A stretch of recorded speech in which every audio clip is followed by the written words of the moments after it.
ஃப்ரெஷ்ஷாக வெண்டைக்காய் வாங்கினீங்கன்னா இது மாதிரி மொறு மொறுன்னு செஞ்சு சுட சுட சாதத்தோட போட்டு சாப்பிட்டு பாருங்கள். டேஸ்ட் அட்டகாசமாக இருக்கும். வாங்க எப்படி பண்ணுறேன்னு பார்க்கலாம். வெண்டைக்காயை வாஷ் பண்ணி தொடச்சி எடுத்துக்கலாம். 1 டேபிள் ஸ்பூன் வேர்க்கடலையை வறுத்து மிக்ஸி ஜாருக்கு மாற்றிக்கிறேன். 3 பல் பூண்டு, 1 டேபிள் ஸ்பூன் மிளகாய்த்தூள், 1 டேபிள் ஸ்பூன் தனியாத்தூள், 1/2 டேபிள் ஸ்பூன் மஞ்சத்தூள், 1/2 டேபிள் ஸ்பூன் ஜீரகத்தூள், தேவையான அளவு உப்பு சேர்த்து அரைச்சி எடுத்துக்கலாம்.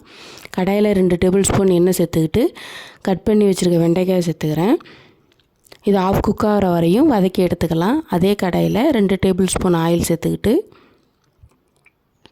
பொடி பண்ணி வச்சுருக்கிறதையும் சேர்த்துக்கலாம். 1 நிமிஷம் வதக்கி விட்டு நம்ம குக் பண்ணி வச்சுருக்க வெண்டைக்காயும் சேர்த்துக்கலாம்.